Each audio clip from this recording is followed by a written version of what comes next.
Today, Open Source Security is talking to Xe Iaso, the lead developer of Anubis and a prolific tech blogger. I am extremely excited to talk to Z today because Anubis is like an amazing tool taking over the internet. So welcome to the show, Z. Thanks for having me. I am ecstatic to have you here. So let's just start with tell us what Anubis is for anyone who might not know. Well, Anubis started out as a thing that I used to make my Git server not get bullied off the internet by Amazon scraper. And Right. it's sort of developed into a generic web application firewall. And it's been deployed by the United Nations.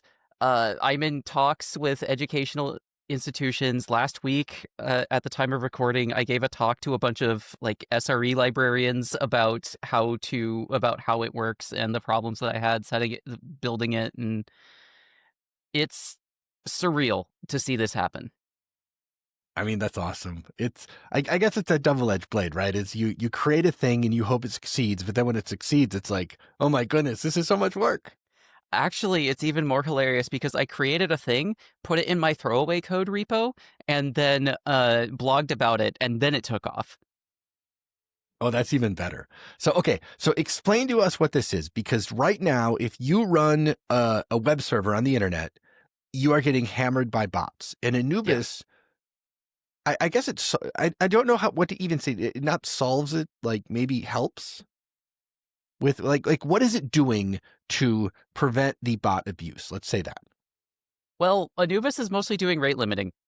Like at first, the idea was, I'll throw some proof of work challenge because a proof of work function is something that's really mathematically convenient for like rate limiting things because it is hard to solve, trivial to verify, and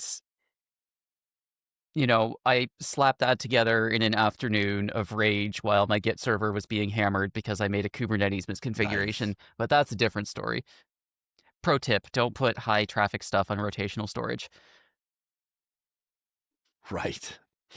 Yeah. Oh man. And over time, I thought that the proof of work validation was actually doing something for security things, but no, it's actually any barrier to the website makes the low effort scrapers very confused and give up. Okay. Right. Because I know. So I'm going to tell you what I think is going on, and you can tell me if I'm right, because I've read a bunch of your blog posts. I've looked at your GitHub page. I'm not an expert, but when I go to a number of websites now, I get the little Anubis pop-up, which I love your Anubis cat girl logo, which is awesome. And what's happening is the web server is sending me some sort of computationally expensive challenge, which my browser is then solving. And since I'm just going to one site, it's, a couple seconds, whatever. I get to look at the funny cat. And then I send that challenge back to the server. The server says, this is legit, and it lets me in, right? Yep. But when I am one of the scraper bots that misbehave, I don't like being presented with a whole bunch of computationally expensive challenges because obviously my goal is to go fast, not to spend time solving math problems. Yeah. Most of the time, those scrapers don't actually run JavaScript. So what happens then? They get presented with a challenge page and cannot continue. Oh, that's awesome. That's basically it. Like, yeah, that's the entire thing. They try to load a challenge and they just can't. Oh, excellent. I had no idea that happened. Wow. Very cool. Okay. So I guess that was one of my questions I had was like, what happens if maybe not JavaScript or what's going on? So what a brilliantly simple solution to a stupid web scraper. I love that. It is annoyingly simple. Cool. Okay. So I don't even know where to start with this conversation. So I'm going to start with one of your blog posts that really piqued my interest. And by the way, I'll put a link in the show notes for anyone. Z is a prolific blogger and is a very good writer. So it's a delight to read the stuff. But the thing that really piqued my interest in your writing was the odd number of cores in the bug you found. Oh, this God, one it's such a fun, like, why don't you explain it? Because I won't possibly do it justice, but it's such a fun read and it's such a weird bug. Okay, so in order to Anubis, with the challenge page, exists in a weird middle ground where you want it to be just annoying that it's a deterrent, but not for like automated abuse, but not so annoying that it's a deterrent for users. So Yeah. as a result, like simultaneously, it has to be mathematically hard but go away quickly. And that's a really annoying middle ground that I absolutely hate trying to hit. But one of the ways that I do this is by trying to spin up like as many threads, as many workers as your CPU has, but I divide the worker count, the core count by 2 in order to avoid too much impact to the system and and try to make Yeah. phones avoid overheating. I found out the hard way that there are some widely deployed phones like the Pixel 8 Pro that have 9 cores. It's just And so weird. Like, it is. And as a result, each worker gets like a zero point 0.5 in its identifier, and then the JavaScript just adds the number to the string because we don't have number types in JavaScript. What are you thinking? Everything's IEEE 758 floating point numbers. What else do you need? And that caused the computer to send something to the server and say that, hey, my the nonce that I figured out is 15.5. This is what solves it. And the server nice. tries to parse that as an integer and is like, what the heck? I don't know how to handle this, and rejects it.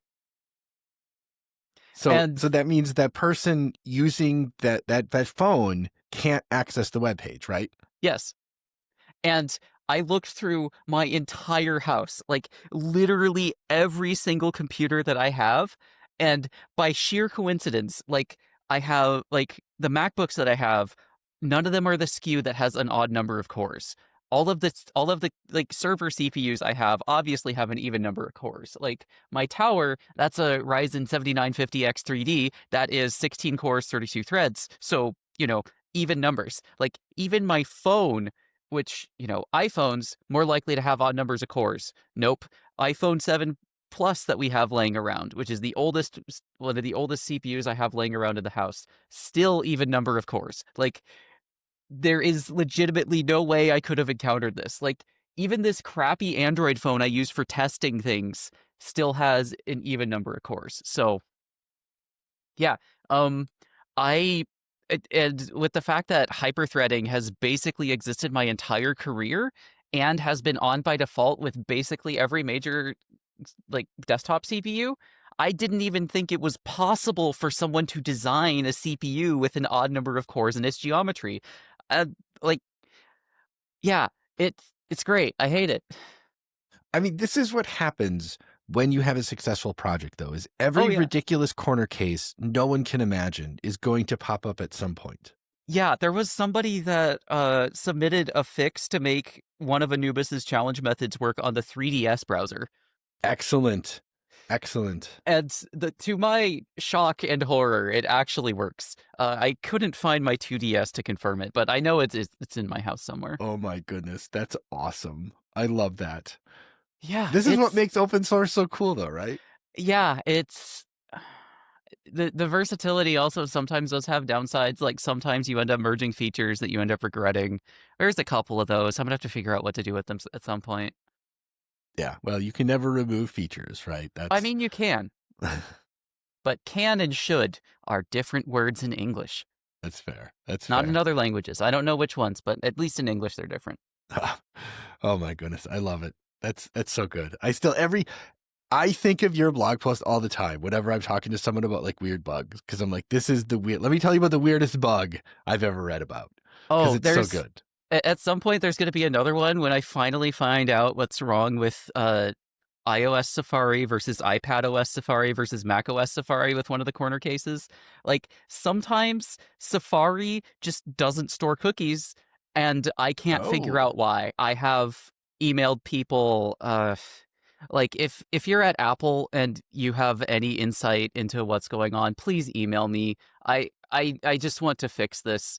Like At the very least, Nice. can you make iPhone OS, iPad OS, and Mac OS Safari have the same damn cookie behavior? Because like or at least some way to run this in CI. Because It's like 3 different teams that don't talk to each other. oh, I That's how do it know it's always 3 different works. teams that don't talk to Yeah, each yeah. other, but I hope that I can probably nerd snipe someone into being like, okay, we're just going to fix this because this is ridiculous. That's awesome. That's awesome. Okay, so I want to reel us back into kind of we'll say maybe the more general topic is you mentioned a moment ago that you've been talking to people like at the UN about Anubis. So I'm curious, what does that look like? Like, why does the Um, UN care about this? so I don't actually talk to people at the UN. When a couple months ago, I searched for the making sure you're not a bot, and specifically the no script text that Anubis puts into every page. And I got a hit for one of the domains on the United Nations website, one of the United Nations websites. I think it Oh, was UNESCO. nice. And of course, what I immediately did was I DM'd the artist friend that I commissioned with a link to the art that she drew for me, with saying, "By the way, you've made UNESCO." And the reply I got back was "What?" with a period after it, all Nice. lowercase with a period. Fantastic. And I didn't hear back from her for like 45 minutes because she was laughing. I love that. Ah, it's so good. But yeah, I have been trying to get in contact with the United Nations for months. I have given up. I made a press inquiry asking if anybody at the policy toolbox team for UNESCO could get in touch with me because like I want to know their story. Well, it's probably a similar story to everyone, right? Their site is no doubt getting hammered to death by Yep. crap bots. And okay, so I do want to talk about that a little bit.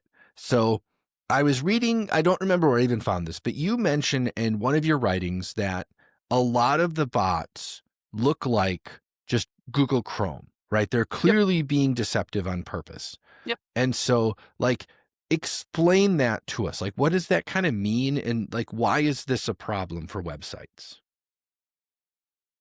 So basically, because of the economic system we live under, we want to have continuous growth.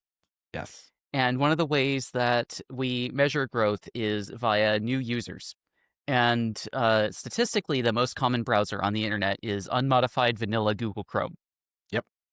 And so a new user from a residential IP address using unmodified vanilla Google Chrome looks like the kind of user they want around. What do you mean by they want around? If you're an e-commerce website, that Ah, is a right. signal that somebody's probably going to want to buy something. Sure. If you are Okay. a Okay. SaaS company, that is a signal that someone is interested in your product. And like the list continues. Like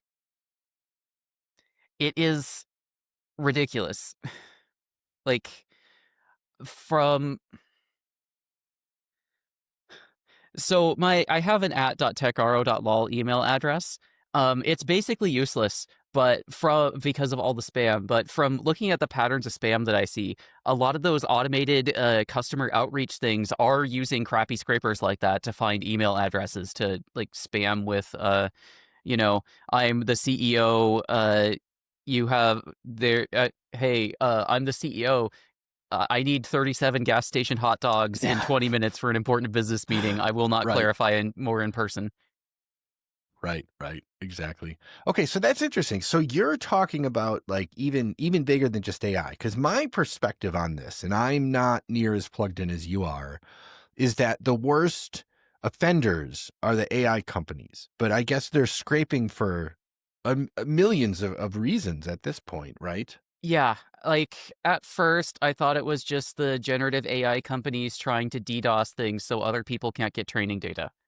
But then I realized that that's conspiratorially minded and doesn't make sense when held up to the scrutiny of reality and like the why bother question. So after doing some more pattern recognition, doing some more like logging and pattern recognition, I have like 20 gigabytes of HTTP request metadata in an S3 bucket somewhere. Wow. And it's not enough. I'm going to need to get more at some point. Like, the main thing that I have figured out is that these things seem to be everywhere, and there doesn't seem to be a clear pattern as to, like, who is doing it. Like,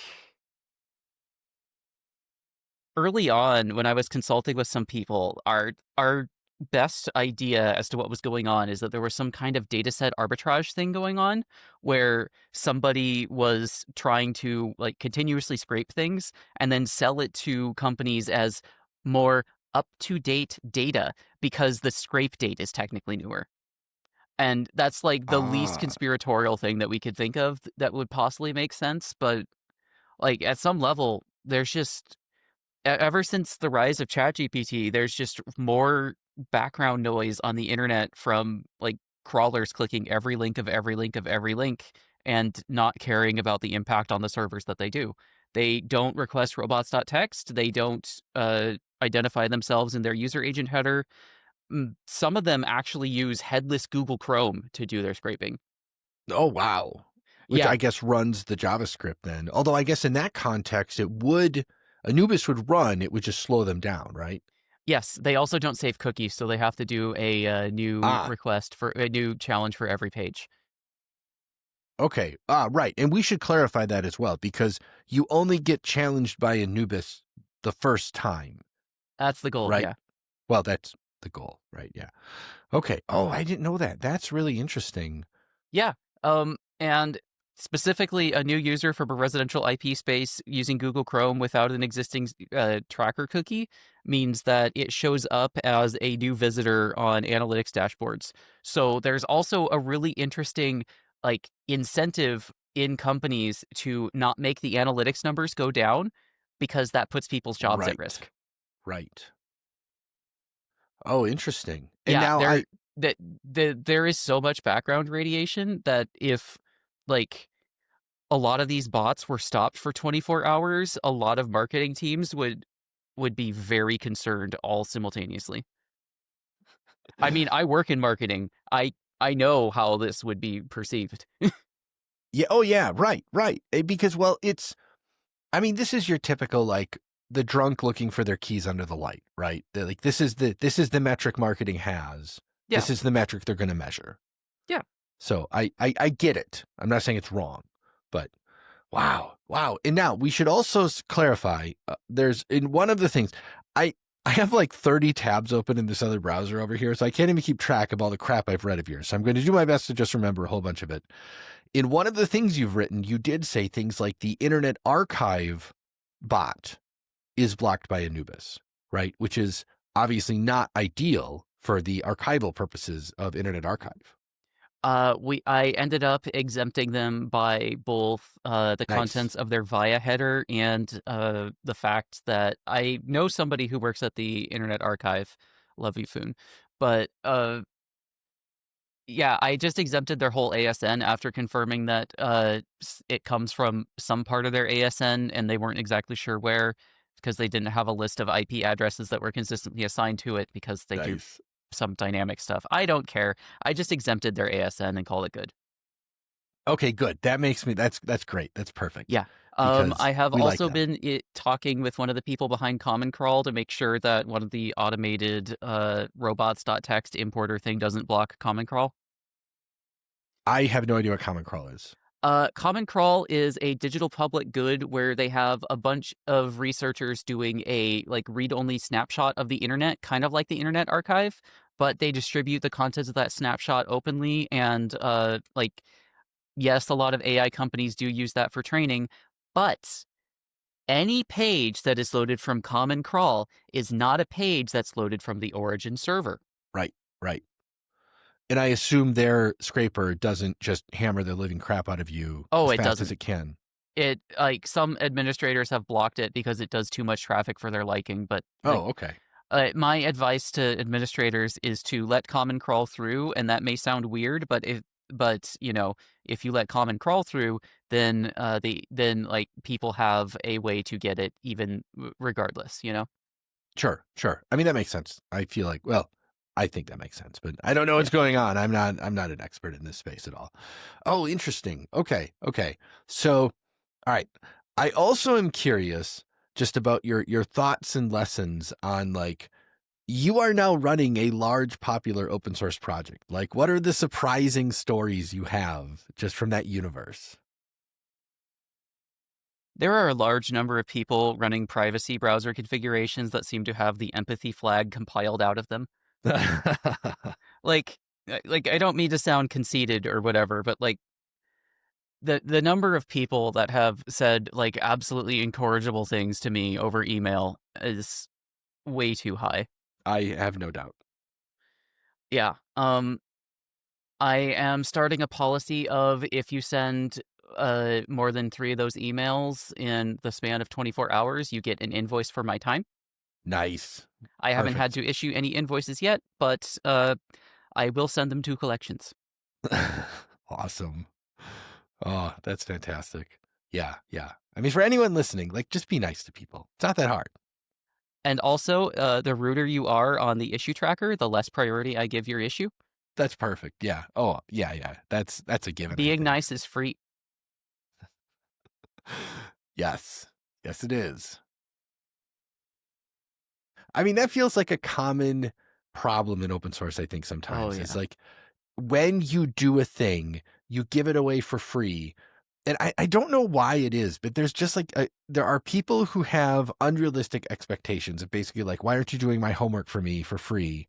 Like I'm giving you exposure, the most valuable currency of all. It is frustrating, yes. It is quite frustrating. it I do love the idea of sending an invoice though. That is very nice. Yeah. I mean, although then you're just going to get them complaining to you about the invoice. So we'll see. We'll see. Anyway, okay. So That's when you set up an auto reply to that with like, I'm sorry, in order for a human to view this conversation, you must pay this invoice. yeah, right. Right. I mean, and so I mean, let's talk about that, right? So there's not the invoice specifically, but the sustainability aspect of this, because I know, you mentioned it might have been before we hit record. I can't remember anymore. It's been a while, but like this is not your job, right? Anubis is like a side project you have. Yes, it is not my day job. It is absolutely the kind of thing that needs to be a day job, but like Yeah. I am the only income earner for my household right now. I Yeah. my day job is on that desk behind me where I do like marketing for an object storage company. Like I am basically building this up from the ground on nights and weekends and XKCD dependency, I'm that peg. Yeah. Right. And, like, the amount of money I'm making right now off of it is, like let me just look at the back end on GitHub sponsors real quick. This only counts GitHub sponsors, it doesn't count Libera Pay or Patreon. I believe my Patreon's at the $1 threshold now. But,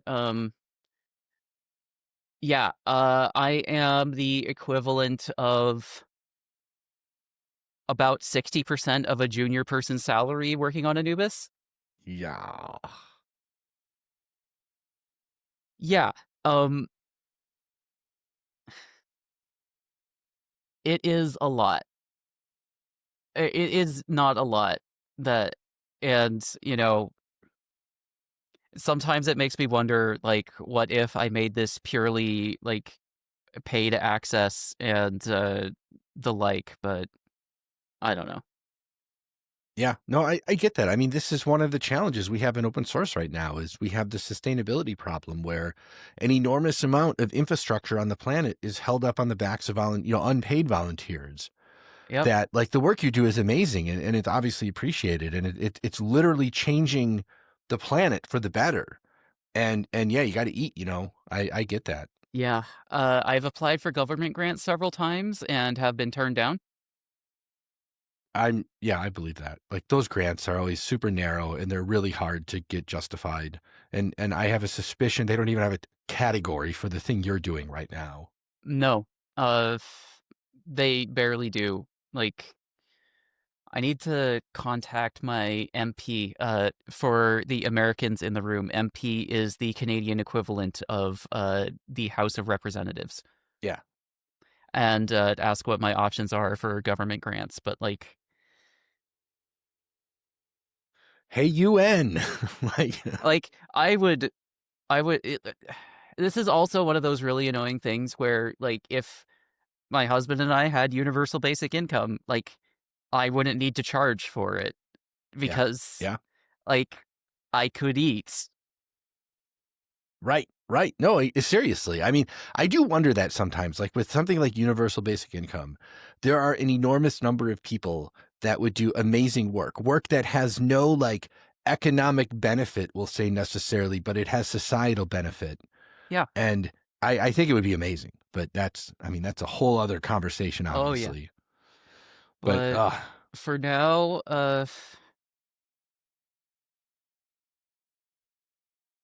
I hate the sales process for educational institutions so much. yeah. Yeah. I mean, look, the lesson here is if you're listening and you can, like, go donate to Z for Anubis because it's freaking awesome. Like, if you use it, help pay for it. Yeah. Um, I have an unbranded version that I've been working on where basically the main advantage is that it lets you do a waifu-ectomy of the software and Ah, put your own logos or put no logo or customize the HTML templates or whatever. And I arbitrarily chose $50 a month because I wasn't sure anyone would pay it. And now it's at least enough to pay my rent before nice. tax.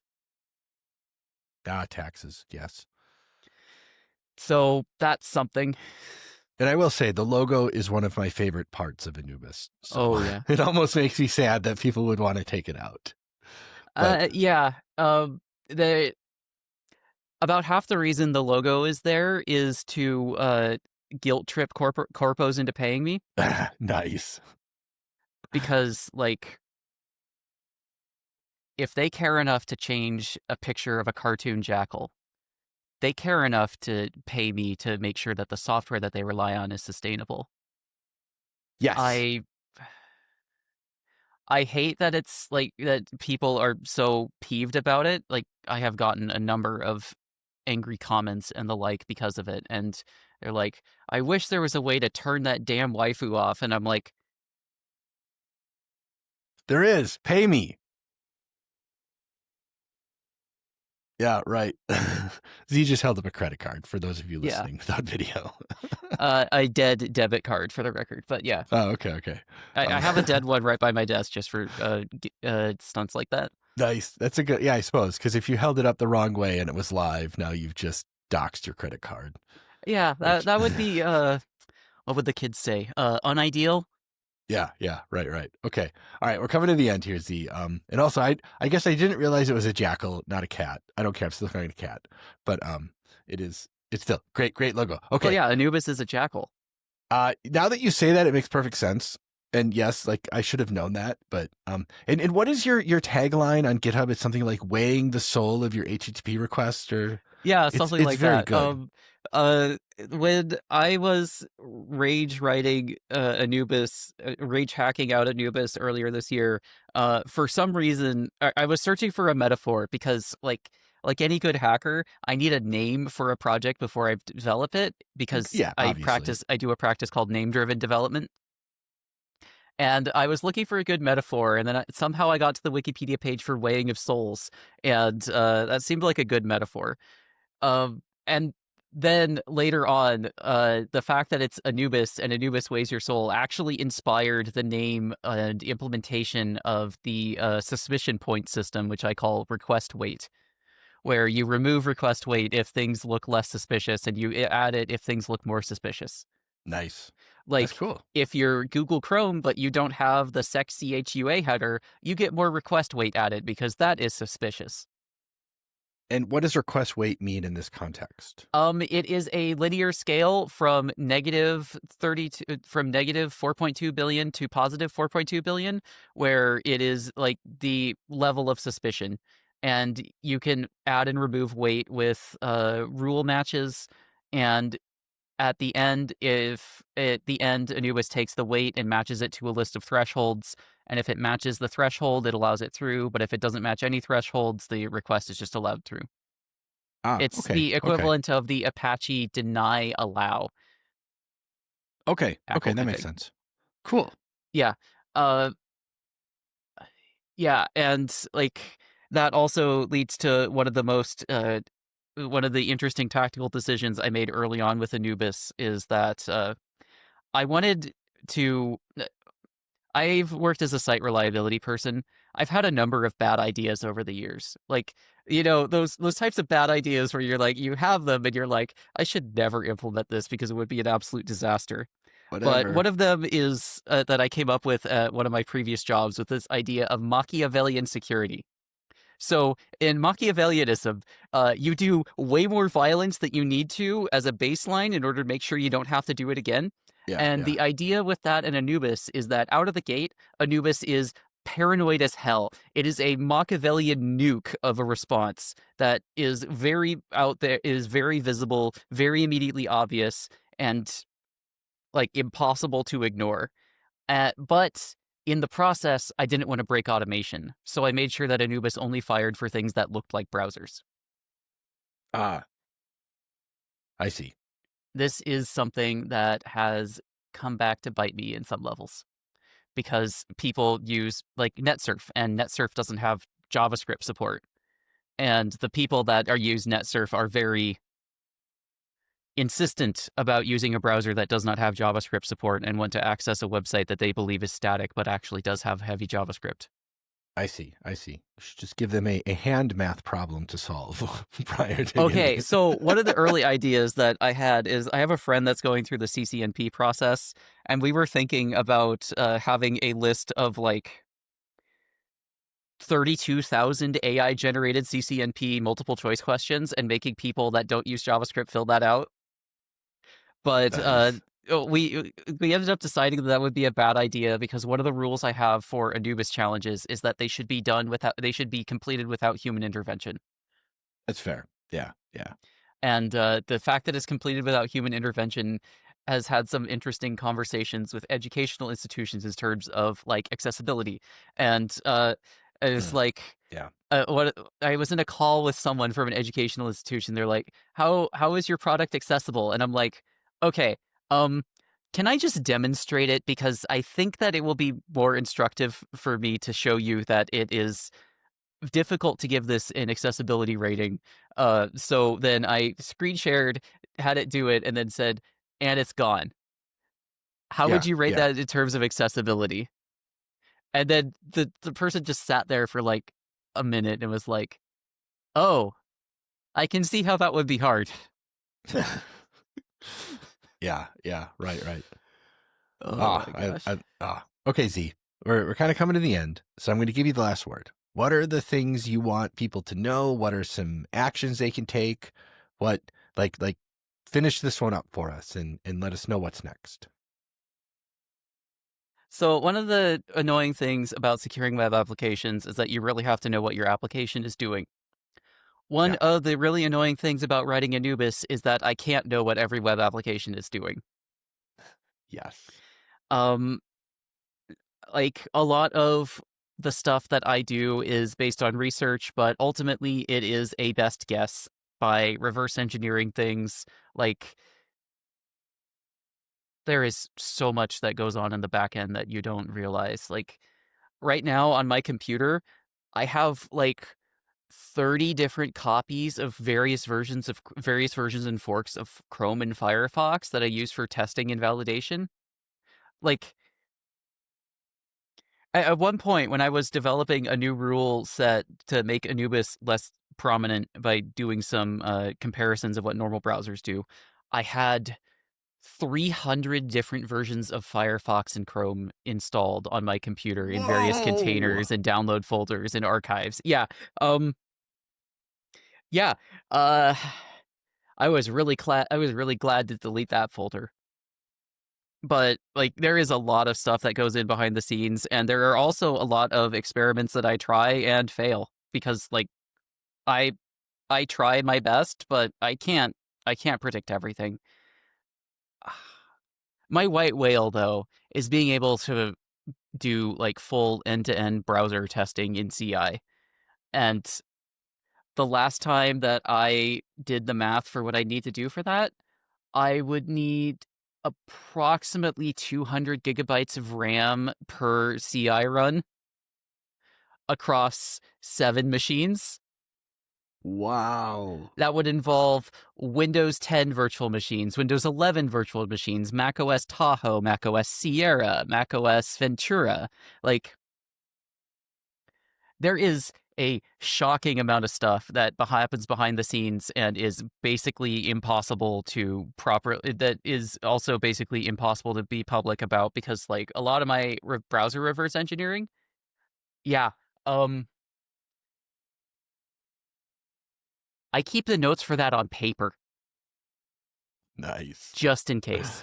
Nice. I get that 100%. Wow. Yeah. It is it is a really impossible nut to crack, and I'm going to mess things up. And when I mess things up, please be polite about it on the issue tracker, because I do keep track Yes. of names, and sometimes I have forwarded some rude comments to human resources. Awesome. Good. And you should, because there's no reason for that. Wow. I love this conversation. This has been so much fun. Thank you for the work you're doing. It is phenomenal and I world tried. changing. So I appreciate it. So Hopefully, I'll be able to get the WebAssembly stuff working. Oh gosh. yeah, good luck with that one. When I finally get the WebAssembly stuff working, there's going to be another like article about compiling WebAssembly to JavaScript, the style in Nice. what was that talk by Destroy All Software? It was like it was about metal, and they called it JavaScript. I'm not familiar with this, but I'm going to go look for that because that sounds really cool. Put that in the show So notes. That'll be great. for sure. For sure. All right, Z. Thank you so much for the time. I truly appreciate it. No problem. Happy to be here.